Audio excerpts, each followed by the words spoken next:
Assalamu alaikum jama'a, barkanku da warhaka, barkanku da wannan lokaci, barkanmu da sake saduwa da ku a cikin littafin Takobin Izza, littafi na goma. Littafin Ismail ibn Abdullahi wannan ne Shari'a Usman ke karanto muku a nan tashar Hausa Nobel TV. To fa jama'a, za ku ga littafin ana ɗan jimawa kafin a kawo maku. Hakan yana faruwa ne saboda har yanzu ba a gama rubuta littafin ba. Mu ma jira muke idan marubucin littafin ya rubuta sai mu harhaɗo mu kawo maku da ɗan yawa yanda ba za ku same shi kamar guda biyu a sati. Yawwa, shi yasa za ku ga littafin yana ɗan yankewa yayin lokaci bai zo da wuri ba. Turka shi, dakarun Funari suka rabka ihu da jinjina makamansu, suka tunkari dakarun haɗaka babu jira balle duba. Lokaci aka yi taho mu gama, kowane ɓangare na kwarara ihu za a yi haɗuwar gaba da gaba. Kayya, tabbas yaƙi ɗan zamba ne, domin shaura ƙiris a haɗu a yi kwaram. Sai Sarauniya Adiya ta ambaci wasu kalmomi cikin maɗaukakiyar murya. Wayyo! Take dakarun Funari da ke gaba suka tsugunna bisa gwiwowinsu tabɗijam. Suna rusunawa, Adiya ta ce harbi tamkar saukar ruwan sama, tamkar balbalin bala'i. Sai dakarun Funari masu biye da na gaba suka fara sakin harbi ba ƙaƙƙautawa, suka riƙa ma abokan gaba kisan gilla tamkar zuban nunanniyar 'ya'yan kanya. Haka dakarun haɗin gwiwa ke zuba a ƙasa matattu, dawakansu suka riƙa tattake su. Tsawon sa'a biyu aka ɗauka dakarun Funari sun tsare, sai tura mazaje jahannama suke yi tamkar ɓarnin iska. Tuni dakarun haɗin gwiwa sun ruɗe, sun kiɗime, sun fita a hayyacinsu, sun fara karo da juna. A wannan lokacin ne Sarauniya Adiya ta yi tsawa gami da zara takobi, ta girgiza kafaɗarta, ta faɗa ma dakarun haɗaka da sara da suka tamkar an jefo ta daga sama. Ta riƙa filla kawunan maƙiya babu lissafi, kisa take kamar mahaukaciyar damusan da a kwashe mata 'ya'ya. Ho! Ai ganin Sarauniya Adiya ta afka ma abokan gaba, sai ɗaukacin Funari suka fidda takubba, suka yi gunji da kukan kura, suka faɗa ma dakarun haɗaka. Turka shi, nan fa aka kacame da sabon yaƙi mai taken sai rana ta faɗa, inda jaruma Sahana ta riƙa dariya da kai komo a tsakanin abokan gaba, tana raba zumuncin da ke tsakanin wuya da gangan jiki, ta riƙa ma mazaje wankan takubba. Duk inda ta kai kora sai ga kawuna na tashi sama tamkar tsuntsaye. Mummunan kisan da jaruma Sahana ke ga maƙiya ya sa su ma suka ƙwallafa rai cewa sai sun kashe ta. Saboda haka suka riƙa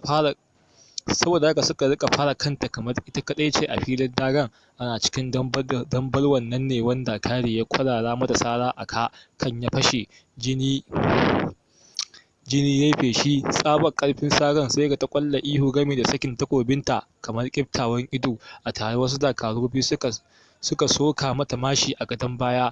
Jaruma Sahana ta gantsare tare da kwalma ihu, ta sulmiyo ƙasa daga kan dokinta. Take maƙiya suka yi mata da'ira, suka afka mata da niyyar mata rubdugu. Wayyo! Yaƙi ɗan ƙari akwai jazba. Sarauniya Suhaila ta ba Yarima Furna wani madubin tsafi, ta ce ka riƙe wannan madubin, zai taimake ka a cikin tafiyar da za ka yi. A duk lokacin da wani lamari ya sha ƙarfinka, to ka shafi madubin sau 3 tare da ambatan sunana, fuska ta da bayyana domin baka gudunmawa. Sannan ta ba shi wani doki mai suna Laban, ta ce a bisa wannan dokin za ka yi tafiyarka. Dokin aljannu ne, yana tafiya bisa turba kuma yana tashi sama tamkar tsuntsu. Ka bi shi a hankali domin yana da gaddama, gashi kuma shi ne zai maka jagora zuwa duwatsun Surbudu da Jurbudu, duwatsun da ake ma laƙabi da duwatsun halaka, domin ka rasu kurkukun ƙarfe da ƙarfe, ka ceci rayuwar aljani Salkura. In har kai nasara, shi ne zai ma jagora zuwa tsohuwar masarautar Sautal domin ka mallaki takobin Izza. Daga nan ta ɓace. Yarima Furna ya sanya madubi a ɗamaransa, ya tunkari doki Laban da niyyar hawa. Nan fa dokin ya fara mazurai gami da huci, yana mai Yarima Furna gargaɗi kada ya iso. Murmushi Yarima Furna ya ce, kai dokin iblisai, ka sani ka zama nawa, na zama naka. A guje ya tunkari dokin. Shu'umin dokin ya yi niyyar tashi sama, amma ya makara. Tuni Yarima Furna ya isa gare shi, ya daka tsalle ya haye bisa dokin. Dokin ya yi wani haniniya, ya ƙara sama, yana juya manya-manyan fuka-fukansa, ya luluƙa ya ɓace a cikin gajimare. Gudu dokin yake tsulawa a sararin samaniya, ya riƙe wuce ƙananun aljannu da manyan aljannu masu tashi. Sai ga doki Laban ya kwana 10 yana tsula gudu a sararin samaniya babu wata damuwa. Kwatsam sai Yarima Furna ya hangi wata baƙar tawagar aljannu a gabansu, yawansu zai kai 40,000. suna a cikin ɗamarar yaƙi suka fuskanci juna. Doki Laban ya tsaya cak a sararin samaniya. Aka fara kallon kallo tsakanin Yarima da rundunar baƙaƙen aljannun nan na tsawon daƙiƙu 10. Sai ya ɗaga murya ya ce, ya ku jama'ar aljannu, ku sani ni ɗan adam ne, kuma ina kan hanya ta ce ta zuwa duwatsun halaka. Ina roƙonku da ku ba mu hanya mu wuce ba tare da mun samu matsala ba. Jin haka, shugaban dakarun baƙaƙen aljannun mai suna Puntland ya kece da dariya. A ƙarshe ya ɗaure fuska ya daka mai Yarima tsawa ya ce, kai yaro, in baka san gari ba saurari da ka sani. Sarki Nizram mahaifin Gimbiya Luziyat shi ne ya aje mu a wannan madakatar domin mu tura ruhinka zuwa lahira. Ya daga murya ya ce, lallai ka sani duk wani mahalukin da ya yi yunƙurin ceton rayuwar aljani Salkuru to ba zai yi tsawon rai ba. Ya ci gaba da cewa kana da zaɓi guda ɗaya, ko ka juya ka koma ga ahalinka ko kuma ka yi ban kwana da duniya. Yarima ya murmushi mai taken murmushin zaki ya nuna shugaba Puntland ya ce, kai baƙin bawa abin bautarwa, ka sani in dai Yarima ya sa gaba to fa ko waige baya yi balle ma ya juya da baya.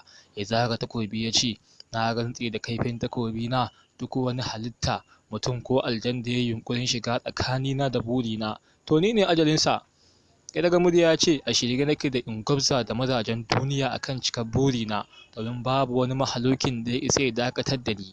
Kar uba. Shugaba Puntland ya fusata ya ce, kai ɗan adam ma'abocin taurin rai da tsaurin ido, lallai yau zaka mutu. Ya umarci wasu dakarunsa su biyar da su saro mai kan Yarima. Dakarun aljanun nan fa suka yi shawagi a sama suka tankare shi da mugun nufi. Kai ya sa suna yunkurin afkamar sai doki Laban ya buɗe bakinsa ya busa musu wuta. Take wutar ta babbake aljanun 5. Hankalin shugaba Puntland ya ɓaci ya kwarma ihu. Yarima ne da kama tsawa ya ce, kai tsinanne, ka ɗauka abin da sauƙi ne, to wannan ƙarfin doki na kenan, zaka ga cikar jarumta ta idan har dakarunka suka yi kuskuren afka min, domin babu wanda zai tsere ma kaifin takobi na. Ya daga murya ya ce, in kuma kuna da ja da magana ta, ku jarraba. Ho ho. Aljani Puntland ya fusata, kalaman Yarima sun ƙona zuciyarsa. Ya kwarara ihu yana mai cewa, kai dakarun fama, ku kashe min wannan tsinannen shi ga dokin nasa danƙari. Ɗaukacin dakarun aljannun nan suka afka mai Yarima, take suka kacame da ƙazamin yaƙi. Nan fa kasuwar rayuka ta motsa. Yarima ya fara dillancin mutuwa, ya rika tsarge jama'ar aljannu yana watsa su ƙasa, yana kisa dokinsa na yi. A wani zubin sai dokin ya feshe aljannu sama da 5,000 ya ƙone su da wuta. Shi ko Yarima baya kuskuren kai sara ko suka, domin a duk lokacin da ya kai sara ko suka to sai ya kashe aljannu sama da guda 10.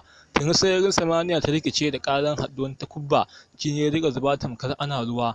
Gawawwakin aljannu suka riƙa shatale-tale a sama. Aiko da aka ɗauki tsawon sa'a 2 ana wannan dambarwa, sai zance ya ƙare. Yarima dokinsa sun kashe ɗaukacin dakarun aljannun nan, sai ya rage saura shugaba Puntland. Ganin an ƙarar da jama'arsa sai ya kwarma ihu ya yi kururuwa ya ƙara luluƙawa sama yana cewa, kai tsinanne, ka aikata babban zunubi kuma ba za a yafe maka ba. Lallai a wannan da'irar za ka mutu. Tirka shi.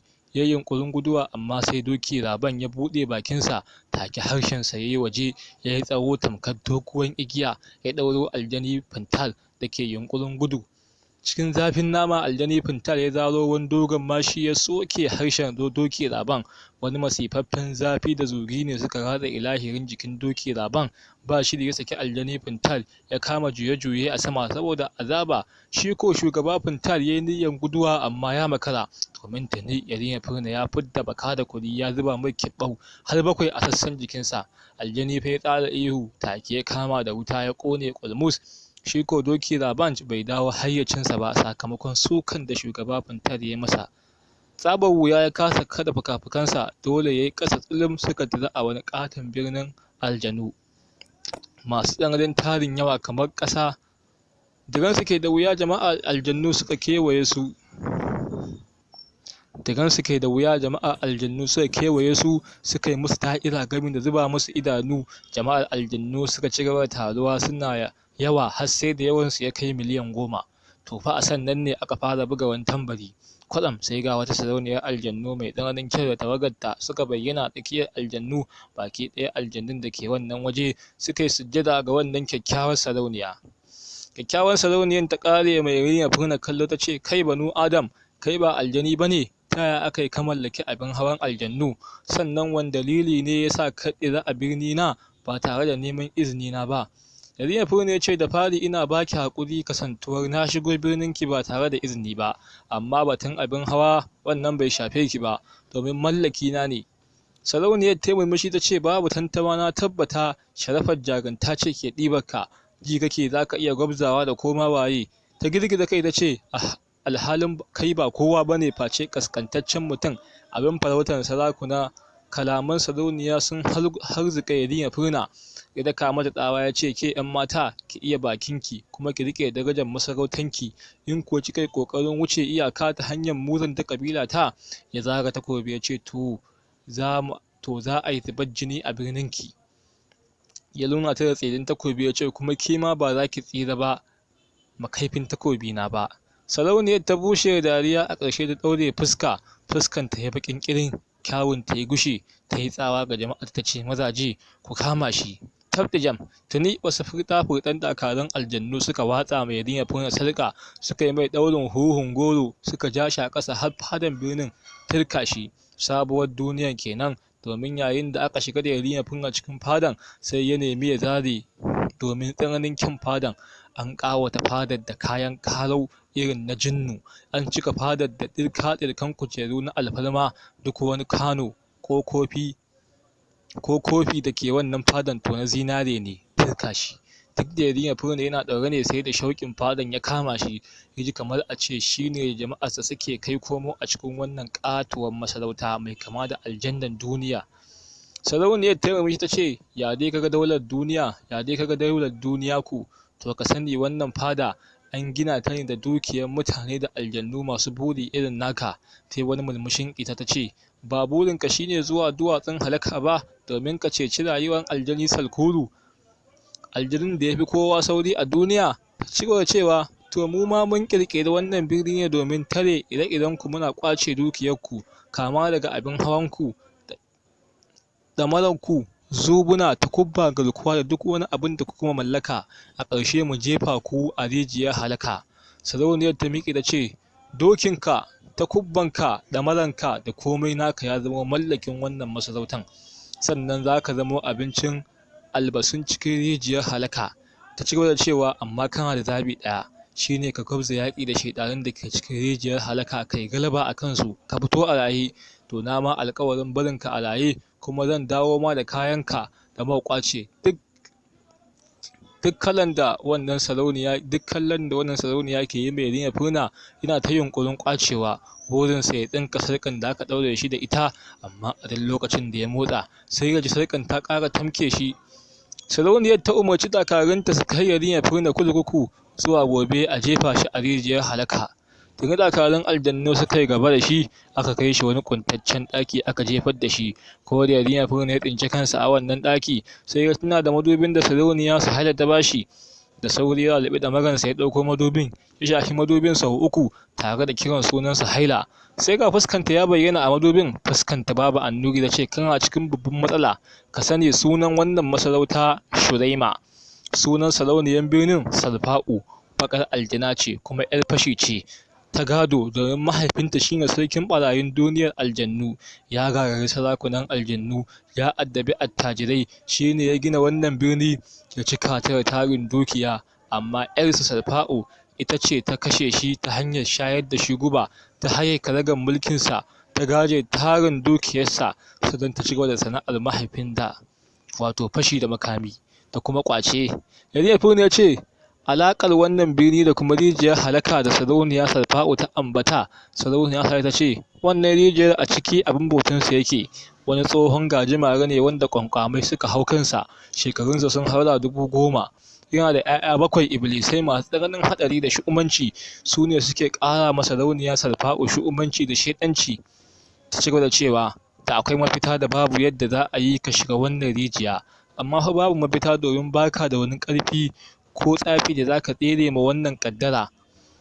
A daidai nan ta ɓace tana cewa, ina maka ban kwana domin na hangi faɗuwarka da mutuwanka a cikin wannan rijiya. Tabɗijam, Yarima Furna ya shiga damuwa sosai, ya rasa abin yi, ya riƙe nazarin mafita. A haka gari ya waye, aka fito da shi, aka ƙamar da shi tsirara daga shi sai gajeren wando. Sai aljannu suka ingiza shi zuwa rijiyar halaka dankali, tamkar an jefa shi a rijiya gaba dubu, domin sai da ya tafiyar sa'a 4 bai kai ƙasar rijiyar ba, tun yana ganin haske har ya fara ganin duhu. Da sauri ya rika ambatan wasu sarƙaƙƙun kalaman tsatsuba waɗanda ya neme su ya rasa. Ai bai kai ƙarshen warkan ba sai haske ya gauraye rijiyar tamkar rana, kuma a wannan lokacin ne ya ji shi ya dira.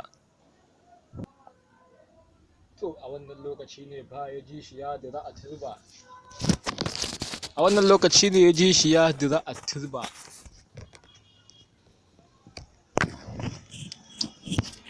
Dankali rijiyar wata wawukekiya ce tamkar ɗakin taro. Akwai manya-manyan koguna guda 7 masu tsananin zurfi ga duhu, domin ko da ka leƙa ba za ka ga abin da ke ciki ba. Yayin ya furna nazarin kogunan sai ya fahimci ɗakunan yaran gajimaren ne 7.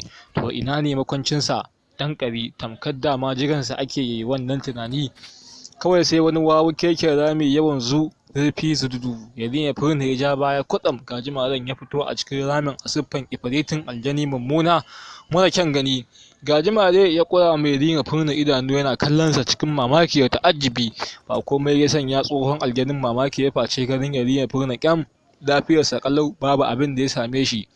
Alhalin babu wani mahalukin da aka taɓa jefo shi wannan rijiya ba tare da ya karkarye ba, kuma a mace zai kawo ƙasar rijiyar. Yanefu ne ce da gajimare, ya kai tsohon iblishi, ka zuba min na jiyamu, ko ba ka taɓa ganin ɗan adam ba ne, aljani? Ya murmushi ya ce, da kyau banu adam, iyayen girman kai, ka sani kai ne halitta na farko da ya tozali da ni ido da ido. Yanefu ne ya ce, aiko ni ne zan kawo ƙarshen ka. Dankali kalaman Yanefu ne sun fusa ta gajimaren, ya yi wani girgiza, sai ya zama wani rikeken maciji, girmansa ya kai ƙatuwar bishiyar rimi. Bai jira ba jira ya hangame baki tare da kawo mai Yanefu sura da niyyar lankwame shi. Cikin hanzari Yanefu ya kauce, abinka da iblishi ya watso wata koriyan wuta da niyyar ƙone Yanefu, amma sai ya ƙara kaucewa. Wani sashin na rijiyar da ya kama da wuta kamar iblishi. Yanefu ya ɓace tsillim ya bayyana a kusa da macijin. Cikin zafin nama Yanefu ya soka ma iblishin macijin wani kaifin mashi jar uba. Wani masifaffen zafi ne ya ratsa ilahirin macijin, ya ji kamar zai kama da wuta. Macijin ya kurma ihu ya sa ƙaton kansa ya make furna. Yanefu ya sama ya faɗo ƙasa a galabaice. Da ƙyar ya miƙe, macijin ya ƙara mangare shi ya jere da bangon rijiyar, sai da ƙashin hannunsa na hagu ya goce. Macijin ya rimi sannan ya sulmiyo da kansa ƙasa, bakinsa a buɗe da nufin haɗiye furna. Da ƙyar Yanefu ya zama macijin ya caki ƙasa, a haka ya kaɗa bindinsa ya dannaɗe Yanefu ya matse shi iya ƙarfinsa. Yanefu ya ji macijin na niyyar fasa shi, ya rika yunkurin kwacewa, amma a duk lokacin da ya motsa sai macijin ya ƙara damƙe shi tamau. Yanefu ya rika kulma ihu yana yuƙu kai masifa tai masifa. Yanefu ya fara cire rai da rayuwa, ya sarƙar zai hallaka a wannan rijiya, sai macijin ya cire da matse shi. Burin shi ya ruƙusa ƙasusuwan jikin Yanefu. Tsananin wuya da azaban ɗaurin macijin nan ta sanya ihun Yanefu ma ba ta fita, kawai bakin yake wangalewa amma ba a jin sautin da ƙara. A haka ne Yanefu ya tuno da jama'arsa da kuma babban burin shi da girman alƙawarin da ya mutanensa cewa sai ya samar musu da cikakken 'yanci na rayuwa cikin jin daɗi kamar kowa. Tabɗijam, ai sai zuciyar 'yan maza ta motsa, ya yi wani yunƙuri, ya hangame bakinsa, ya cafki wani sassa a jikin macijin, ya rufe idanunsa sannan ya gatsa iya ƙarfinsa. Tabbas haƙorin mutum a jikin dabba na da mugun dafi. Domin macijin nan kwarara ihu ya yi sakamakon jin wani uban zafi da zogi game da raɗaɗi a duk sassan jikinsa. Sakamakon cizon da Yanefu ya farara masa, ba shiri ya saki Yanefu ya rika juyi gami da rimi. Bai dawo hayyacinsa ba sai bayan daƙiƙu 5. Shi ko Yanefu tuni ya miƙe, ya yi wani girgiza game da dukan ƙasa. Tabɗijam, tabbas tsafi gaskiyar mai shi ne, domin wani kaikaffen gatari ne gaba kaifi baya tsini ya bayyana a hannunsa.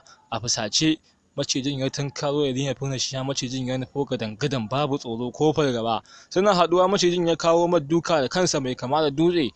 Yanefu ya kauce jikin zafin nama, ya kifa macijin sara a ka. Maciji ya ƙwalla ihu, kansa ya fashe, ya wani ribi sai da ya ƙure tsawo rijiyar kamar ɗan biri. Yanefu ya bi tsayin jikin macijin a guje, a guje yake tattakawa sai gashi yayi waje ya taka tsauri. Macijin shi ma yayi waje a haukace tunkari Yarima Furna baki a hangame. Yarima Furna ya ce kwananka ya ƙare tunda ka baro cikin gidanka. Da jijjigar gatarinsa ya kan macijin suka haɗu suka kawai da faɗa tamkar mutum da mutum. Tabbas nisan kwana sai da gwaji. Yarima Furna ya macijin miyagun sara sama da 300, haka shi ya macijin ya mar rauni marasa adadi. Tsaban masifa sai da Yarima Furna ya suma sau 2, amma kafin macijin ya kai gare shi sai ya farfaɗo. A ƙarshe ya yi nasarar kashe macijin ta hanyar watsa masa wutan tsafi a bakinsa, inda wutar ta shige har cikin macijin ta babbake mai kayan ciki. Macijin ya ta tsalle yana faɗuwa game da tumuwa a ƙasa har ya shura. Shi ko Yarima Furna yanke jiki ya fara ƙasa, gashi dai yana numfashi amma bai iya ɗaga koda kansa. Tabbas a wannan lokaci mace ma sai ta kashe shi. Ashe duk ɗan balwan da ake yi jama'a aljihu na ƙasar Shurema suna ji kuma suna ganin masifar da ke faruwa. Hatta Sarauniya Zarfa'u tana gefe tana kallo. Ko ta ga Yarima Furna ya hallara gajimaren nan sai ta kwarara ihu ta zage takobi ta tunkaro Yarima Furna tana cewa ba za ka rayu ba, ai tunda ka ɗauki ran abin bautar mu to kai ma sai ka bi shi. Saura kiris ta soke mai Yarima Furna takobi a wuya. Tsilin mahaifiyarta ta bayyana a gaban ta, shigar ta rike takobi sannan ta kira mata mari. Sarauniya Zarfa'u ta kwalla ido ta ce haba ummi na, wannan tsinannen shine ya kashe abin bautar mu gajimare. Ukaila ta daka mata tsawa ta ce ke kuma ke ce kashe mahaifinki mijina kuma abin ƙaunata, to ke da shi waye yafi wani laifi kenan? Sannan kin manta kin masa alƙawari cewa in dai yi galaba akan gajimaren zaki bar shi da ransa, ko kin manta ne cewan girman alƙawari ne? Jin kalaman Ukaila sai jikin Sarauniya Zarfa'u ya sanyi. Tabbas ita azzaluma ce amma tana girmama alƙawari, sannan ba ta ƙetare maganar mahaifiyarta. Domin bokanta ya tabbatar masa duk ran da ta yi jayayya da ummanta to fa za ta rasa mulkinta. Saboda haka take tsananin biyayya ga mahaifiyarta tamkar bawa da ubangijinsa. Sai ta yadda takobin hannunta ta yi umarni da a ɗauki Yarima Furna a kai shi gida a yi masa magani, lallai a ba shi kulawa fiye da ƙima. A can shemar Sarauniya Adiyya kuwa tattaunawa ta yi zafi domin sun rasa mafita. An kashe fiye da rabin dakarunsu. A gwabzawa ta biyu gashi har yanzu dakarun haɗaka suna da yawan gaske. Tabbas karawa da su tamkar karo da ajali ne. Da yawa sun ba da shawarar a faɗa cikin dajin Kandahar komai zai faru ya faru, amma sai Sarauniya Adiyya ta ki amincewa da ce wannan hauka ne. Ta tabbata in suka yi kuskuren faɗawa Kandahar to fa babu wanda zai rayu. Jin haka sai Yarima Kumar ya ce to mu ƙara gaba mai kudancin wannan dajin, wataƙila za mu samu gurin ɓuya. Carab jaruma su hana duk da miyagun raunukan da ke jikinta ta ce a'a, gudu sai ɗan banza, gudu sai kare, sai ɗan da ba shi da ƙima. Amma mu Funarawa an san mu dakewa, cijewa da a filin daga. Ku sani hijira za mu yi zuwa Kandahar baya nufin tsoro ba. Ku sani hijiran da muka yi zuwa Kandahar ba yana nufin tsoro ba ne, a'a kaddarar mu ce sai mun zo wannan daji. Ta daga murya ta ce ba lallai in iya kare jama'ata ba, amma fa a gobe ni zan fita filin daga, ba zan juya ba. Kawai sai ta fice a shemar.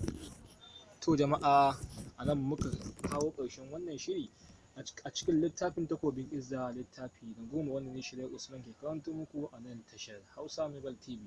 Kada a manta a yi ma subscribe domin a samu ci gaban wannan labari idan muka ɗora. Mun ba ku lafiya.